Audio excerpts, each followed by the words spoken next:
আর বলিস না, তুই তো একটা লম্পটকে ভালোবেসেছিস। তুই থাকার সত্ত্বেও আমাকে ভালোবাসার লাভ লেটার দিতে আইছে। রাইসার কথা শুনে ইসরাত রাসেলের থেকে কোনো কথা না শুনে ঠাস ঠাস করে আরো দুইটা থাপ্পড় লাগিয়ে দেয়। আর চিল্লিয়ে বলতে থাকে, আমি জানতাম তোর চরিত্রের ঠিক নাই, তাই বলে তুই এইভাবে আমি থাকা সত্ত্বেও আমার বান্ধবীকে ভালোবাসার কথা বলতে আইছস? রাসেল কোনো কথা বলছে না। কি করে বলবে বলেন? দুজনের থাপ্পড়ে ওর টুট দিয়ে রক্ত বের হচ্ছে। সবাই যেন বিনা পয়সায় সিনেমা দেখতেই ব্যস্ত। রাফি আর দূরে দাঁড়িয়ে থাকতে না পেরে কাছে আসে আর বলে, অনেক হয়েছে, আর না। রাইসা, তুমি যে ওর উপর গালে হাত তুললে, একটাবার কি কাগজটা হাতে নিয়ে খুলে দেখেছো ভিতরে কি আছে? না, আর কেন দেখবো? ওর মতো মানুষ এগুলো ছাড়া আর কিছুই দিবে না, স্বাভাবিক। হ্যাঁ, রাইসা তো ঠিকই বলেছে, আমিও তো কোনো ভুল দেখছি না। না, ও লম্পট না। আসলে আমার ভুল হয়েছে ওকে দিয়ে কাগজটা পাঠানো। যদি আমি জানতাম এমনটা হবে, তাহলে কখনোই দিতাম না। মানে? আমি অনেক দিন ধরেই তোমার বান্ধবী রাইসাকে নিজের থেকেও বেশি ভালোবাসি। কিন্তু রাইসা যদি রাজি না হয় বা ওর যে রাগ কিছুই করে ফেলে, তাই ভালোবাসি কথাটা বলার সাহস হয়ে ওঠেনি। আজকে রাসেলকে দিয়ে আমার মনের কথা কাগজে লিখিয়ে পাঠিয়েছি, আর এসব হয়ে গেল। রাফি তুই থাক, আমি গেলাম, ভালো লাগছে না। রাসেলের কথা শুনে রাফি যে কিছু বলবে সেটা আর হলো না, কেননা রাসেল বলেই চলে যায়। এদিকে রাইসা ও ইসরাত একটু অপরাধ বোধ হয়। ইস, আমি পাগলটার সাথে এত বড় ভুল করে ফেললাম, একটাবার বুঝতেও চেষ্টা করলাম না। বুঝবে কি করে? এখন যে অন্য কেউ পেয়ে গেছে, আমার বন্ধু হয়ে গেছে পর। মনে রেখো, একদিন ঠিকই এর হিসাব করতে হবে, কিন্তু সেদিন কোনো ফর্মুলা দিয়ে ফল মিলাতে পারবে না। বলেই রাফি সেখান থেকে চলে যায়। এদিকে রাইসা তো মনে মনে সেই খুশি যে রাফি ওকে ভালোবাসে। ধুর, ওর জন্য আমি কেন কষ্ট পাচ্ছি? একটু পরেই তো আবার ঠিকই আমার কাছে চলে আসবে। তা হয়তো আসবে, কারণ রাসেল ভাই যে তোকে একটু বেশিই ভালোবাসে। কিন্তু আমি রাফির ভালোবাসা উত্তরটা দিতে পারলাম না। কি রে, তাহলে তুইও কি ডুবে ডুবে রাফি ভাইয়ের প্রেমে জল খাচ্ছিস নাকি? রে, আমিও যে ওকে অনেক আগে থেকেই ভালোবাসি, কিন্তু অজানা ভয়ে বলতে পারিনি। আজকে সেই খুশি যেটা তোকে বলে বোঝাতে পারবো না। হুম, তুই তো খুশিটাকে ঠিকই পেলি। মাঝখান থেকে আমার পাগলটা শুধু শুধু গুনে গুনে 4টা থাপ্পড় খেলো, ঠোঁট কেটে রক্ত বের হয়ে গেছে। ভাইয়া থেকে ক্ষমা চেয়ে নিতে হবে। আমার ভালোবাসার কথা জানাতে এসে বেচারা নিজেই ফেঁসে গেল। আরে ধুর, ওর মতো ফকিরের কাছে আবার কিসের ক্ষমা? ওর কাছে ক্ষমা চেয়ে তুই কি তোর মান সম্মানটা নষ্ট করবি নাকি? তুই না ভাইয়াকে ভালোবাসিস, তাহলে এই কথা কিভাবে বলছিস? তোর লজ্জা করতেছে না নিজের ভালোবাসার মানুষের সম্পর্কে এইসব কথা বলতে? ভুল তো সেখানেই করেছি রে, ওকে ভালোবেসে। তখন কি আর বুঝতাম যে ওর সাথে আমার রিলেশন করাটাই ভুল? এই 2 বছরে কোনোদিন একটা জিনিস কি গিফট করেছে বল? কখনো কোনো রেস্টুরেন্টেও খাওয়াতে পর্যন্ত নিয়ে যেতে পারেনি। তাহলে ওর সাথে রিলেশন করে আমার জীবনটা কেন নষ্ট করব? এখন তুই কি করতে চাইছিস বলতো? আমার মাথায় তো কিছুই ঢুকছে না। ও আমাকে এতটাই ভালোবাসে যে হুট করে কিছু একটা করে বসতে পারে, তাই ওকে ধীরে ধীরে দূরে সরিয়ে দিচ্ছি। লোকে কি বলে, একটা এতিম গ্যারেজের ছেলে এই ইসরাত চৌধুরীর বয়ফ্রেন্ড। এটা শুনে আমার সম্মানের 18টা 20টার কাছাকাছি চলে যায়। দেখ ইশরাত, এটা করা ঠিক হবে না। ভাইয়া গরিব হলেও মানুষ হিসেবে খুব ভালো। এতটাই সহজ সরল যে তুই যেটা বলিস সেই দিকেই থাকে। তোর ইচ্ছা হয় তো তুই তোর বিএফ বানিয়ে নেগা যা। 2 বন্ধু একজনের বয়ফ্রেন্ড। ইশরাত, হেসে নে। একদিন এমনও দিন আসবে যেই দিন বুঝবি রাসেল ভাইয়া তোর জীবনের কতটা অংশ জুড়ে ছিল। এভাবে আরো অনেক কথা বলে ইসরাত ও রাইসা চলে যায় ক্লাস করতে। এদিকে রাসেল এসে নদীর ধারে গাছের গোড়ায় শিকড়ের উপরে বসে চোখের পানিতে বুক ভাসিয়ে যাচ্ছে। রাসেলের মনে গহীনে জমানো কষ্টের পরিমাণটা যখনই বৃদ্ধি পায় তখন এখানে চলে আসে, যেন প্রকৃতির সাথে ওর ভালো বন্ধুত্ব হয়ে গেছে। রাসেল একমনে নদীর স্রোতের দিকে তাকিয়ে ভাবছে, নদীর এই অজর দ্বারাই বয়ে চলে স্রোতেরও নির্দিষ্ট একটা জায়গা আছে যেখানে গিয়ে অন্যদিকে মোড় নেয়। কিন্তু আমার জীবন নামক নদীতে যেই স্রোত হামেশাই বয়ে চলেছে, তার কি কোনো নির্দিষ্ট জায়গা নেই? ওই আল্লাহ, আমাকে যদি এই পৃথিবীতে একা করে রাখবে তাহলে আমাকে এই স্বার্থপর পৃথিবীতে পাঠিয়েছো কেন? জানো, যখন সবাই আমাকে এতিম বলে তখন মনে হয় আমার এই ছোট্ট কলিজাটা কষাইখানাতে গলির কলিজা কেটে টুকরো টুকরো করার মতো লাগে। তার কেন বোঝে না আমি কি নিচে থেকে এতিম হয়েছি, নাকি তুমি আমাকে এতিম করে পাঠিয়েছো? আমার বাবা মা তো আমাকে এই পৃথিবীতে আলো দেখে বেঁচে গেছে, রেখে গেছে আমাকে এই দুঃখের সাগরে বাঁচতে বাঁচতে জীবন সংগ্রাম করার জন্য। জানি না এই পৃথিবীর বুকে আজও তারা আছে নাকি তোমার কাছে থেকে আমার কষ্ট দেখে মজা নিচ্ছে। রাসেল এক মনে সব ভেবেই যাচ্ছে। এদিকে অনেকটা সময় ধরেই রাফি কাজে ব্যস্ত থাকার কারণে রাসেলের খবর নিতে পারেনি। হঠাৎ রাসেলের কথা মনে হলে ফুক করে রাসেল রাফির নাম্বারে দেখে চোখের কোণে জমে থাকা পানি মুছে ফোনটা রিসিভ করে। হ্যাঁ দোস্ত, বল। কোথায় তুই এখন? লোকালে তো আমার থাকতে ভালো লাগে না, তাই কোলাহল মুক্ত জায়গায় নীল আকাশের নিচে নদীকে সঙ্গী বানিয়ে বসে বসে তার সাথে নিজের কষ্টগুলোকে ভাগ করে নিচ্ছি। যদি নদীর স্রোতের মতো আমার বুকে জমে থাকা কষ্টগুলো বেসে যেত। দেখ, এইভাবে বলিস না। আমার ভুল হয়েছে তোকে ওখানে পাঠিয়ে। আমি যদি আগে একটাবার ভেবে দেখতাম এমনটা ঘটবে, তাহলে কখনোই তোকে যেতে দিতাম না। তুই মিশে মিশে নিজেকে দোষারোপ করছিস। আমার আল্লাহ যে ওইটা আমার জীবনে খাতায় আগেই লিখে রেখেছিল, যেটা কেউ পরিবর্তন করতে পারবে না। তোর সাথে কথা বলে কোনোদিন পেরে উঠিনি, আজকে তাহলে কিভাবে পেরে উঠবো? আচ্ছা তুই চলে যায়, এখানে থাকতে হবে না। এভাবে আরো কিছু সময় কথা বলে রাফি কল কেটে দিল। রাসেল সেখানে থেকে উঠে গ্যারেজে এসে কাজ করতে লাগে। কাজ করতে করতে সন্ধ্যার আধার গনিয়ে আসে। রাসেল কাজ শেষ করে বাসায় চলে আসে। বাসায় রেঁধে খাবারের মতো কিছুই নেই, শুধু ফ্রিতে পাওয়া পানি ছাড়া। আবার এখন তো এই পানিও অনেক জায়গায় ফ্রিতে পাওয়া যায় না। রাসেল পেটের ক্ষুধাতে পাথর চাপা দিয়ে এক গ্লাস পানি খেয়ে শুয়ে পড়ে ভীষণ মনে পড়ছে ইসরাতের কথা। তাই বিছানার পাশে পড়ে থাকা ফোনটা হাতে নিয়ে ইসরাতের নাম্বারে কল দেয়।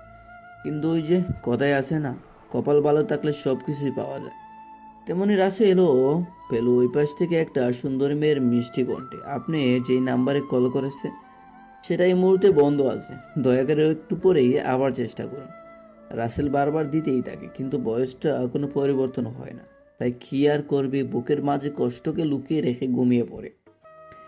আজকে যেহেতু কলেজ বন্ধ কোনো এক কারণে, তাই আর কলেজে যেতে হলো না।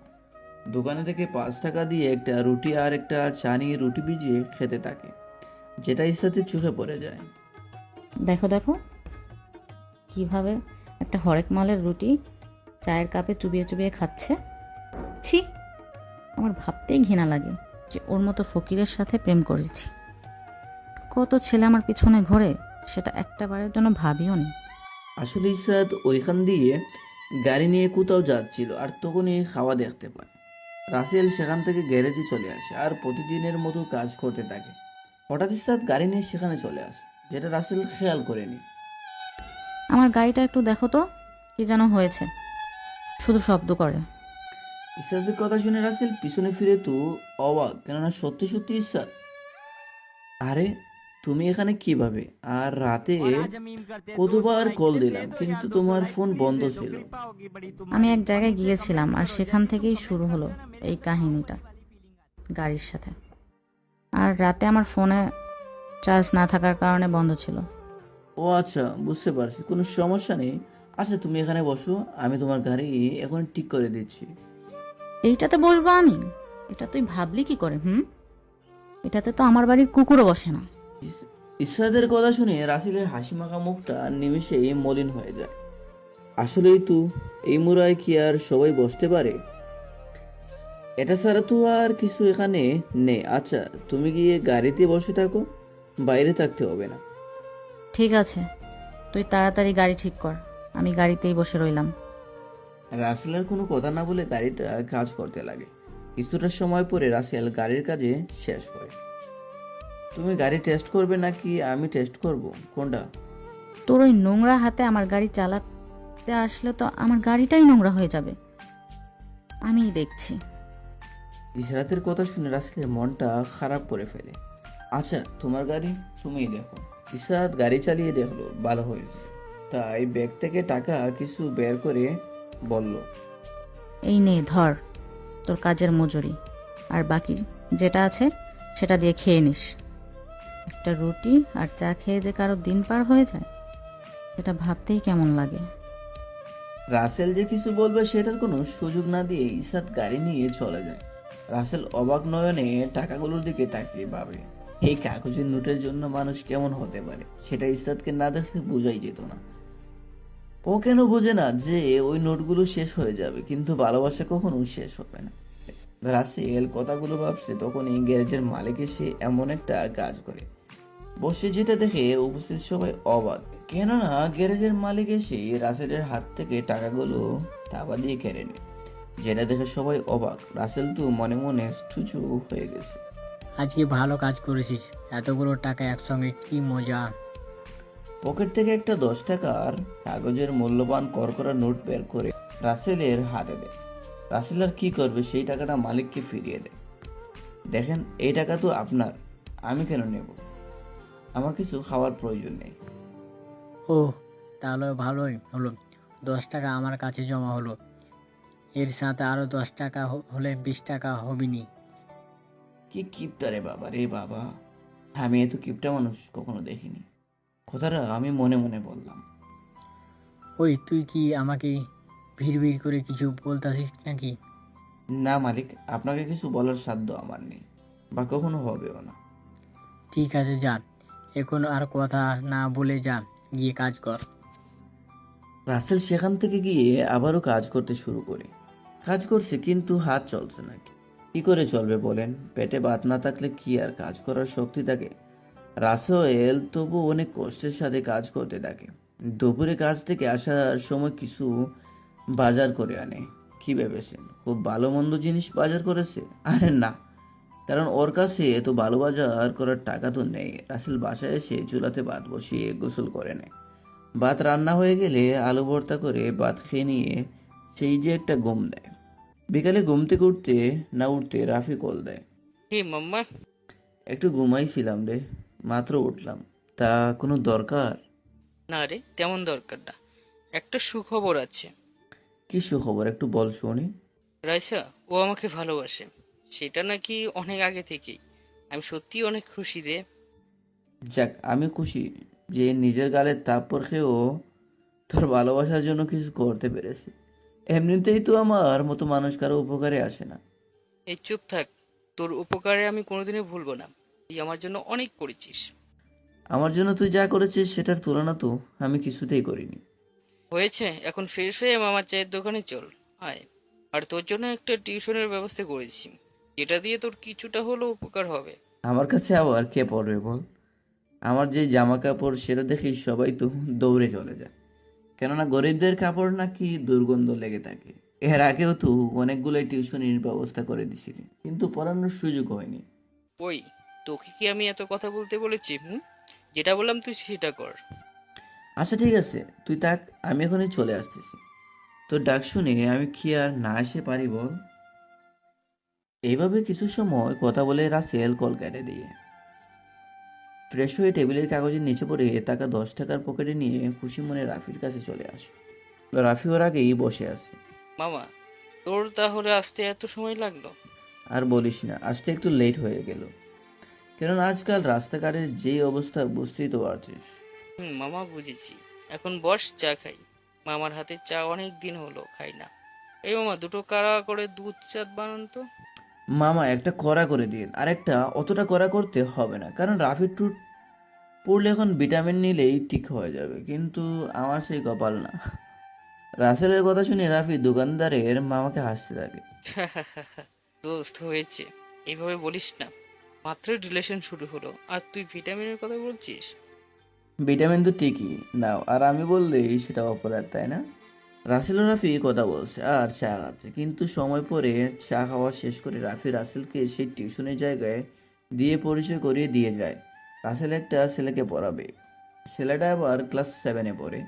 রাসেল ছেলেটিকে ভালো করে পড়িয়ে চলে গেল বাসায়। সারাদিন একবারের জন্য ও ইসরাতের কাছে কল দেয়নি, তাই কল দেয়। রিং হচ্ছে, ক্রিং ক্রিং ক্রিং। হ্যাঁ, কি বলবে বলো, আমার আবার সময় নেই কথা বলার। আমার সাথে কি একটু ভালোভাবে কথা বলা যায় না? তুমি কি বোঝো না? তোমার দিয়ে অবহেলা আমার কলিজায় সয় না। এর থেকে ভালো ব্যবহার কিভাবে আশা করিস তুই? তাও আবার এই ইসরাত চৌধুরীর থেকে? যেটা করতেছি সেটা নিয়েই সন্তুষ্ট থাক। কি আর করা, থাকতেই হবে। কেননা আমি তো আর তোমাকে ছাড়া থাকতে পারবো না। এই জন্মেও তোমাকে চাই, আর পরের জন্ম শুধু তোমাকেই চাই আমি। তোর যদি কথা বলা শেষ হয়ে থাকে তো কল কাটমু, বল। মাত্র কথা বলা শুরু করলাম, আর এর আগেই তুমি কল কাটতে চাইতেছো? আচ্ছা ঠিক আছে, কথা বলতে হবে না, পড়ো। রাসেলের উপরে এর কথাগুলো বলেই কলটা কেটে দেয়।